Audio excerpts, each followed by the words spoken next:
Thomas Weaver knelt beside his hearth, feeding wood into flames that burned just inches above the cabin floor, while 4 faces pressed against his window from the freezing darkness outside. Inside, the temperature had climbed from bone-chilling cold to comfortable warmth in less than 30 minutes, half the time it took Daniel Ashford's traditional elevated fireplace to heat a cabin half this size. Before we dive in, let us know where you're watching from, and if stories like this move you, hit that subscribe button, because tomorrow's episode reveals an even more impossible frontier innovation. The autumn of 1842 brought an early frost to the Wyoming Territory, and with it came the certainty that winter would arrive hard and stay long. Thomas Weaver stood in the clearing he had claimed that spring, surveying the half-finished cabin that would either shelter his family through the brutal months ahead or prove insufficient against the cold that killed settlers with casual regularity. He was 31 years old, a carpenter by training, and possessed of a methodical mind that questioned assumptions others accepted without thought. The cabin's walls were complete, hewn logs fitted with care and chinked against the wind. The roof was solid, layered bark over split planks that would shed snow and rain. What remained was the hearth, and it was this final element that occupied Thomas's thoughts as he walked the perimeter of his structure, measuring distances with his eyes and calculating heat distribution in his mind. He had built fireplaces before. In Pennsylvania, where he had learned his trade, and later in Ohio, where he had worked for 3 years before the promise of western land had drawn him beyond the frontier. Every fireplace he had built followed the same basic design. A firebox elevated 2 to 3 feet above the floor, a narrow opening to concentrate heat, a tall chimney to create draft, red brick or fieldstone, materials that held heat adequately and were readily available. These were the accepted methods, taught by master craftsmen and replicated across thousands of homes. But Thomas had noticed something during his years of building and living with traditional fireplaces. They were inefficient in ways that most people accepted as inevitable. Heat rose, yes, but it rose into the upper reaches of rooms where people did not live. The floor remained cold. The lower 3 feet of living space, where children played and adults worked, stayed chilly even when the upper room grew uncomfortably warm.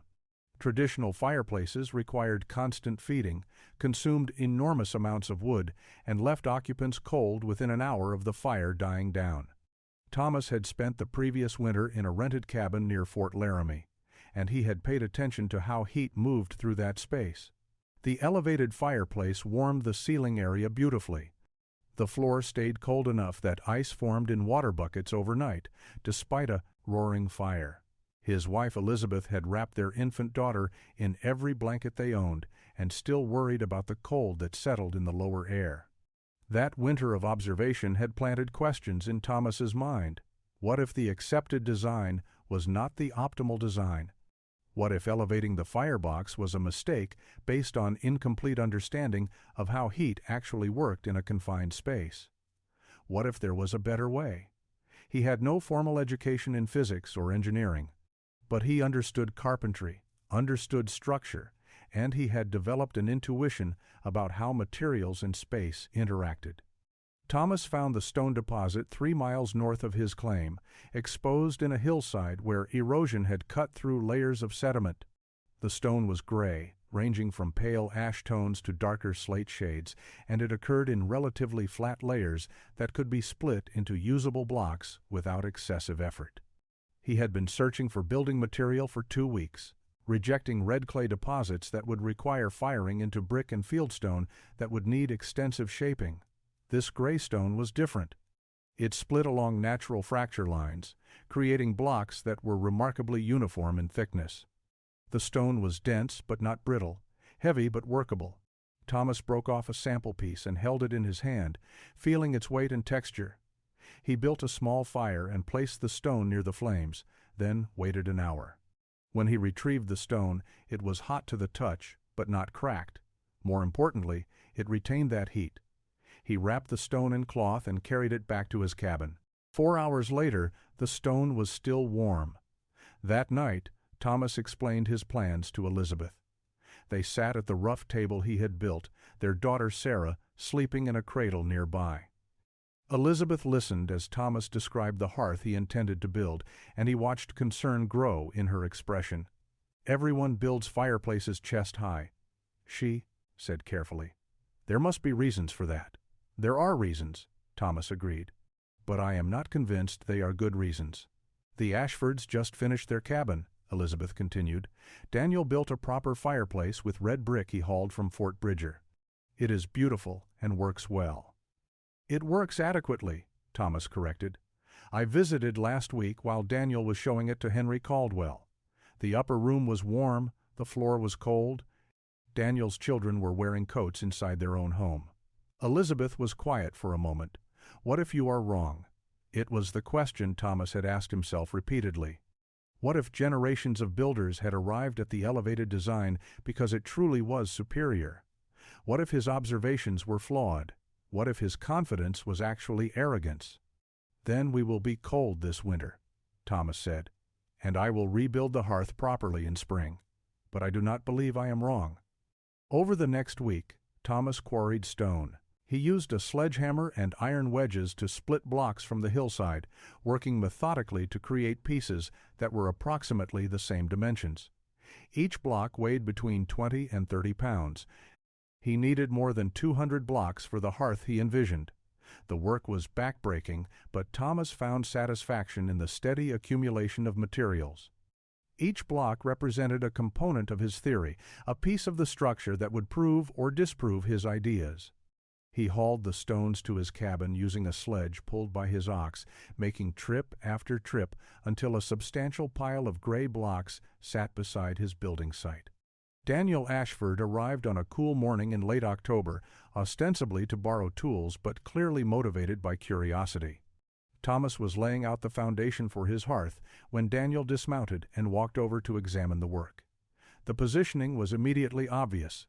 Thomas had marked a location on the cabin's north wall where the firebox would sit barely 8 inches above the floor level. "That cannot be right," Daniel said, his tone friendly but certain. "Your measurements are off."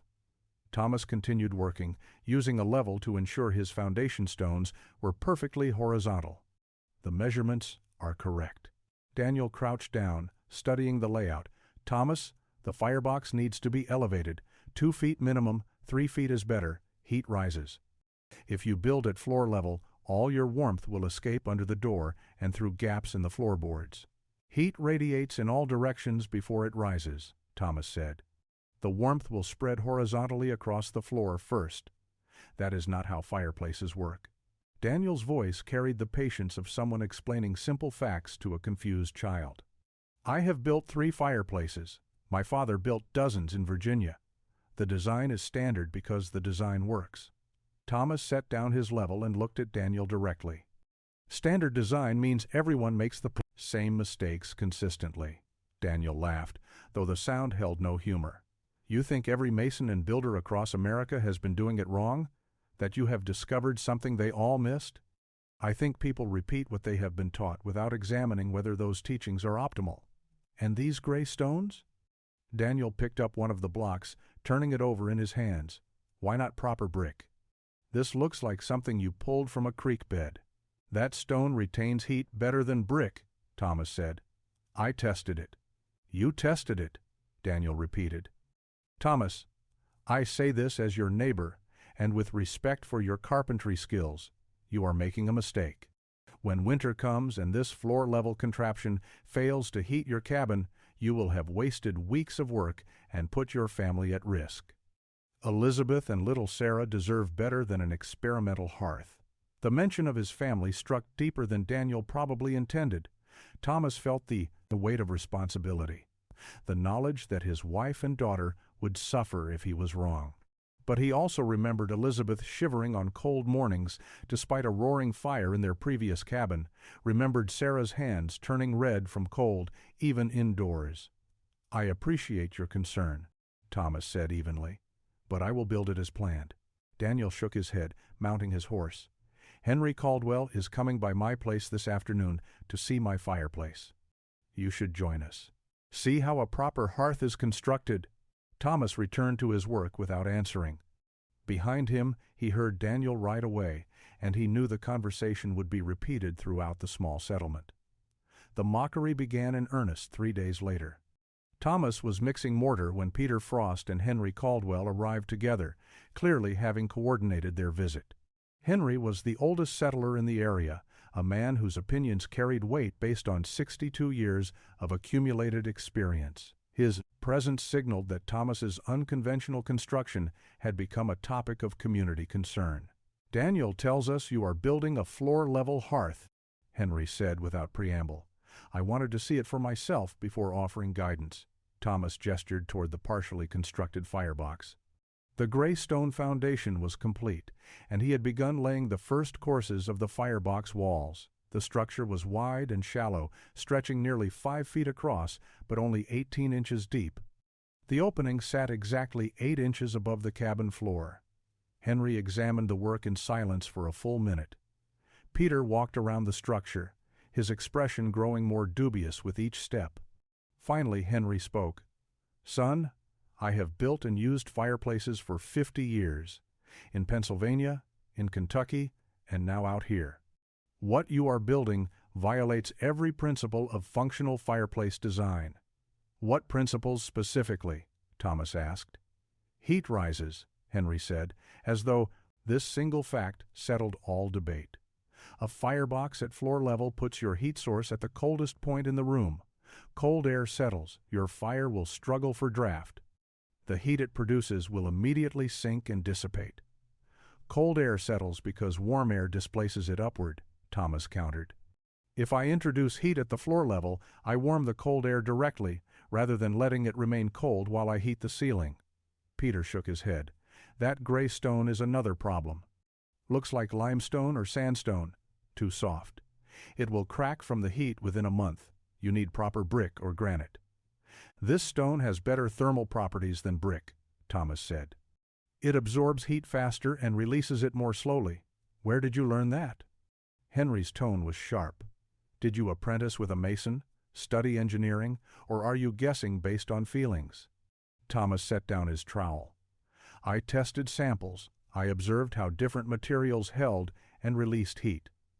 The evidence supports my choices." "The evidence," Henry repeated.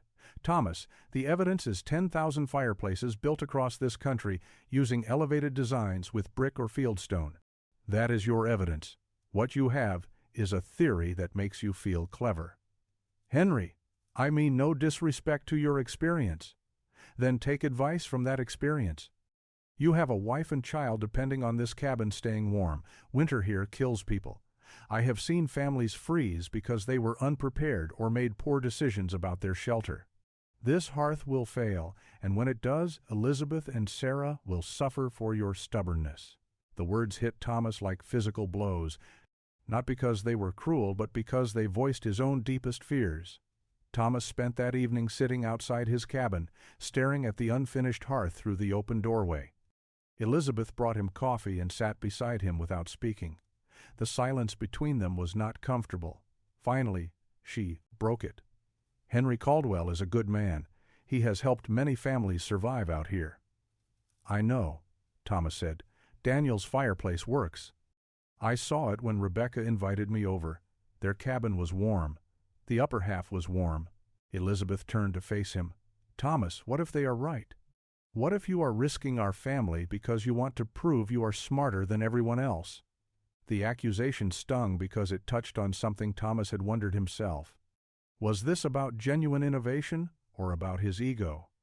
He thought back to the cold mornings in their previous cabin, to the way traditional fireplaces left the living space frigid while heating empty air near the ceiling. He remembered his observations, his tests, his careful reasoning. "I am not doing this to prove I am smart," he said quietly. "I am doing this because I believe it will work better. If I am wrong, I will admit it and fix it. But I need to try." Elizabeth was quiet for a long moment. "Then finish it," she said. "But finish it quickly. The temperature is dropping every night." Thomas worked with renewed urgency over the following week. He laid course after course of gray stone, building the firebox walls with meticulous care. The wide, shallow design required precise mortar work to ensure stability. Each stone was fitted so that its weight distributed properly to the stones below. The mortar was mixed to exact consistency, thick enough to bond but not so thick that it created weak joints. The settlement's judgment manifested in various ways. Some neighbors stopped visiting entirely, as though Thomas's project was somehow contagious. Others came specifically to document what they clearly expected to be a spectacular failure. Jacob Miller, a traveling stonemason who was working on a barn for the Ashfords, made a special trip to examine Thomas's work. "I have seen experimental designs before," Jacob said, running his hand along the gray stone. "Usually from men who think tradition is the enemy of progress. They always end the same way. The experimenter admits defeat and hires someone like me to fix his mistakes. This stone is well laid," Thomas said. "Whatever you think of the design, the construction is sound." "Sound construction of a flawed design is still flawed," Jacob replied. "That wide opening will never draft properly. The shallow firebox will smoke, the floor-level position will create cold pockets, and this soft gray stone will deteriorate within a season." After Jacob left, Thomas continued working. He built the chimney using the same gray stone, constructing it with a slight inward taper that would accelerate the rising smoke. He included a smoke shelf, a horizontal ledge that would prevent downdrafts and reflect heat back into the room. The hearth was complete by the third week of November. Thomas had spent 43 days on construction that most men would have finished in 5. Every stone was precisely placed, every mortar joint carefully smoothed. The firebox stretched 5 feet wide and 18 inches deep, its opening a dark mouth positioned just 8 inches above the cabin floor. The chimney rose through the roof, capped with a stone cover that would keep out rain and snow while allowing smoke to escape. Elizabeth stood beside Thomas as he prepared to light the first fire. Sarah was bundled in blankets in her cradle, and the afternoon temperature inside the cabin hovered near freezing. This was the moment that would prove or disprove everything. If the hearth failed to draft, if smoke filled the cabin, if the design proved as flawed as everyone predicted, Thomas would have no defense against the criticism. He had prepared kindling and split wood, arranging them carefully in the wide firebox. The kindling was dry pine, gathered weeks earlier and stored in the driest part of the unfinished cabin. The wood was split oak, dense and slow burning. Thomas struck his flint and steel, sending sparks into the kindling. The tinder caught immediately, small flames spreading through the carefully arranged material. The kindling burned for several minutes, flames growing stronger. Thomas watched the smoke, waiting to see if it would billow into the cabin or draw properly up the chimney. The smoke wavered, seeming uncertain, then began moving upward. The draft was working. Thomas added larger pieces of kindling, then small split wood. The fire grew. Within 10 minutes, flames were burning steadily in the wide firebox. No smoke entered the cabin. The draft was strong and consistent, pulling air across the floor and into the flames. Thomas could feel the draw, a steady current of air moving toward the hearth. He added 2 larger pieces of oak and stepped back. Elizabeth moved closer, holding her hands toward the fire. "It is drawing well," she said, and Thomas heard the relief in her voice. But drawing was only the first test. The critical question was heat distribution. Would the floor-level fire warm the cabin efficiently, or would the heat simply rise and leave the living space cold, as Henry and Daniel had predicted? Thomas had placed a simple thermometer on the cabin wall, a device he had purchased in Fort Laramie specifically for this test. The mercury showed 34 degrees. He noted the time.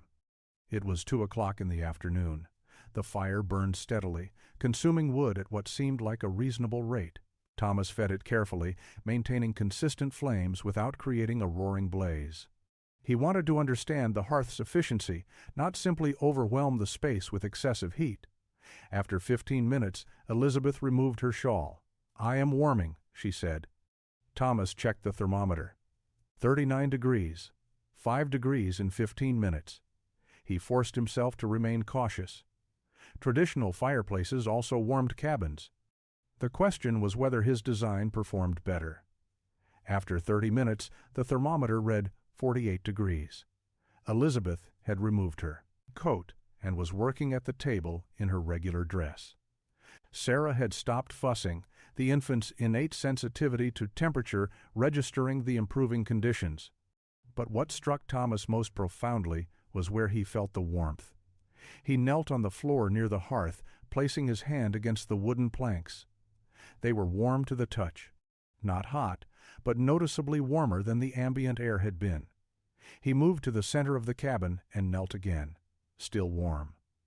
Near the door, the floor remained cool but not frigid. The heat was radiating horizontally across the floor plane before rising. Exactly as he had theorized, Thomas stood and held his hand at chest height. The air was comfortable, but not as warm as the floor level. He reached toward the ceiling, cooler still.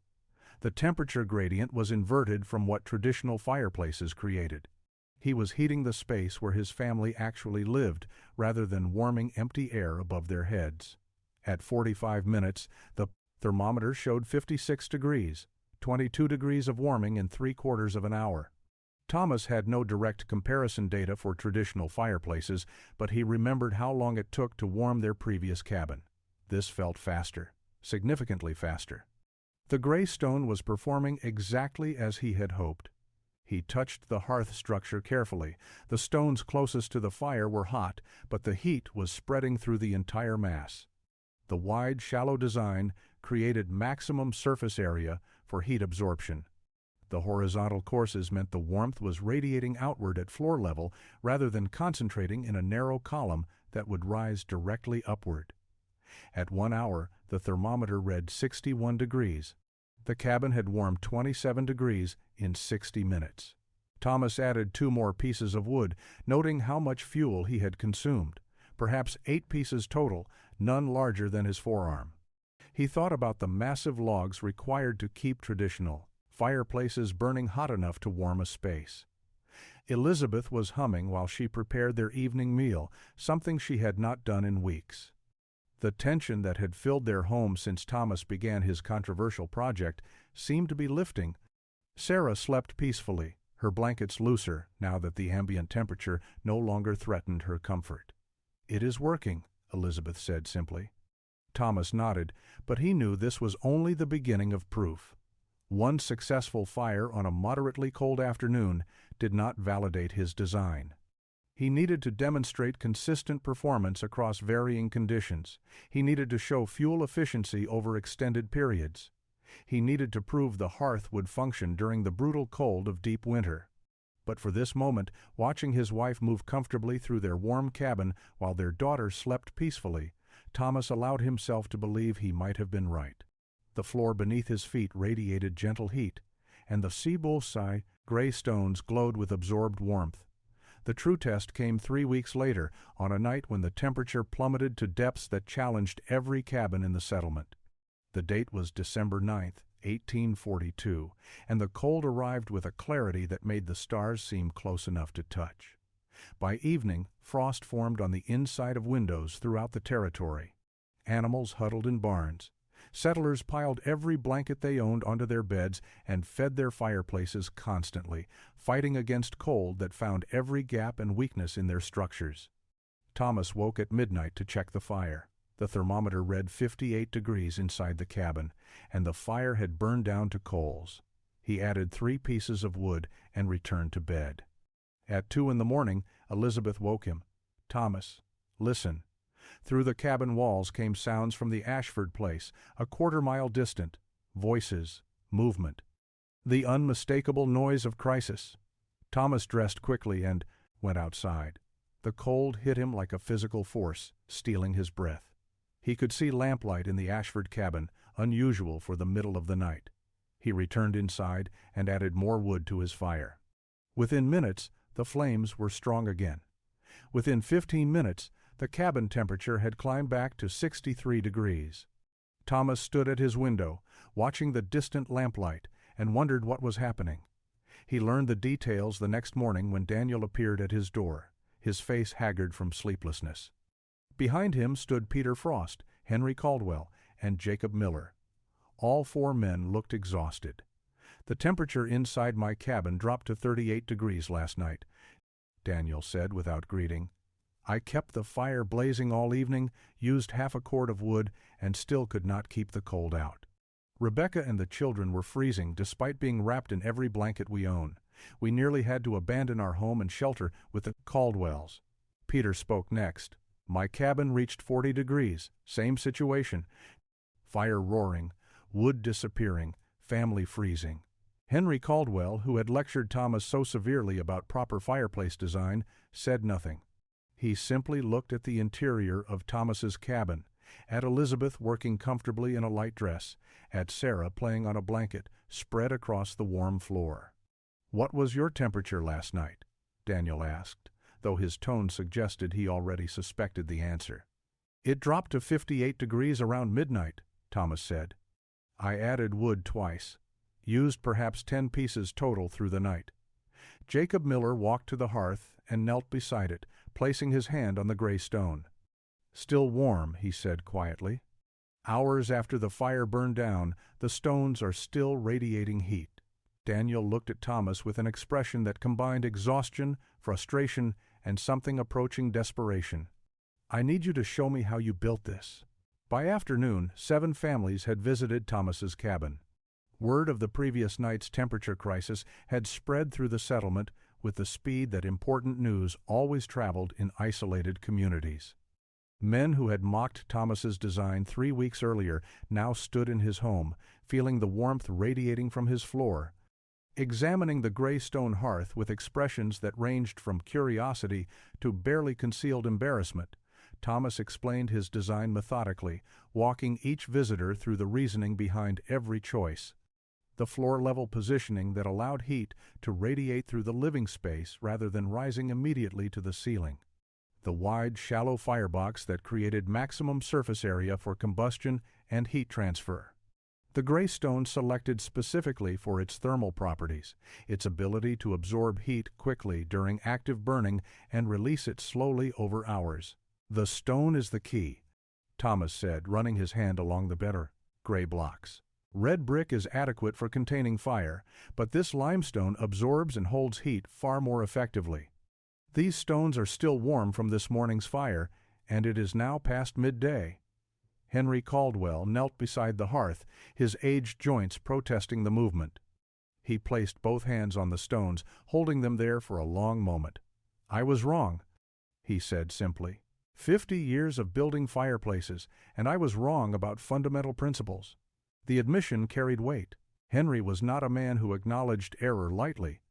His words seemed to release tension that had been building in the room. Other men nodded, their own skepticism crumbling in the face of undeniable evidence. "How long did this take you to build?" Peter Frost asked. 43 days, Thomas said. "Most of that time was quarrying and shaping the stone." "And a traditional fireplace takes 4 or 5 days, Daniel said, "but uses 3 times the wood and provides half the warmth." He shook his head. "The time investment is worthwhile if the result is this superior." Margaret Frost, Peter's wife, had been standing quietly near Elizabeth. Now she spoke. "Our children were crying from cold last night. I was terrified. If your design can prevent that, then the time it takes to build is irrelevant." Over the next hour, Thomas sketched his design on paper, creating crude drawings that showed the dimensions and proportions. He explained the importance of the stone's thermal properties, suggested where similar gray limestone might be quarried, and detailed the mortar mixture he had used. The men asked technical questions about draft, about smoke management, about structural stability.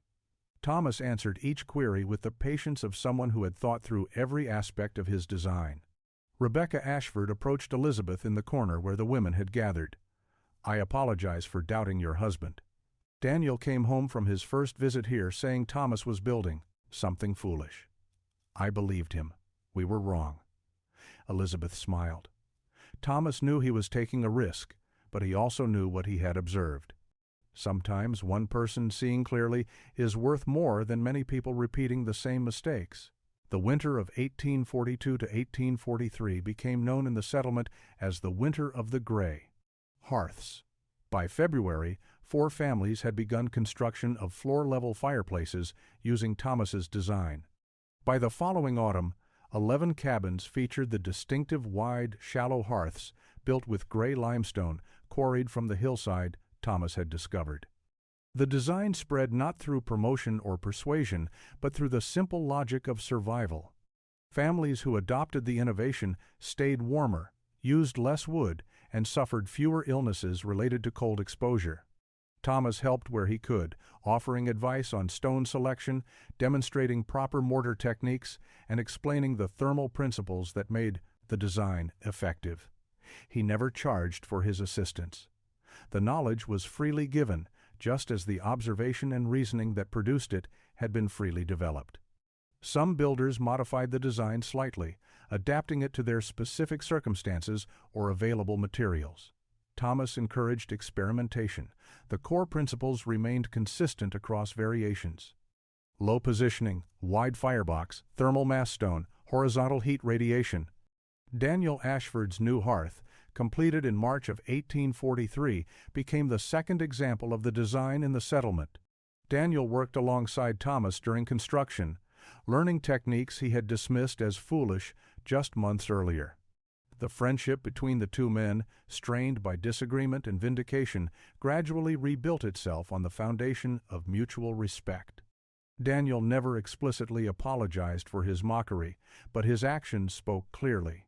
He became one of the most vocal advocates for the gray hearth design, sharing his experience with new settlers and travelers passing through the territory.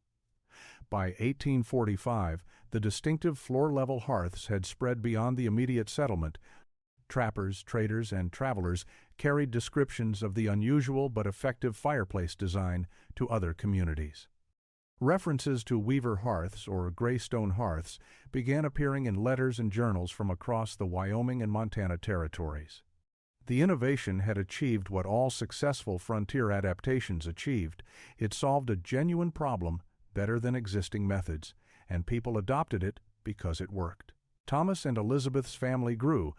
Sarah was joined by two brothers, born in 1844 and 1846. The cabin that had been built with such controversy became a home filled with warmth in both literal and figurative senses. The gray hearth that had provoked mockery became the center of family life, a source of heat and comfort that required less wood and less attention than traditional designs. Henry Caldwell, in a letter written to relatives in Pennsylvania in 1847, described the evolution of fireplace design in the territory.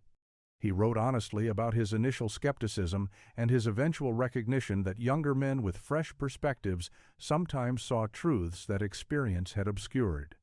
The letter included detailed drawings of Thomas's hearth design with a note that these plans should be shared with anyone building in cold climates.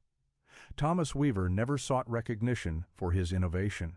He built furniture, helped neighbors with construction projects, raised his children, and lived quietly. But on cold nights throughout the Wyoming Territory, families gathered around floor-level hearths built with gray stone, staying warm with half the wood their parents had burned, and the design that had seemed wasteful became simply the way things were done. Innovation had become tradition, proven by the simplest measure that mattered. It worked better, and people who were cold wanted to be warm.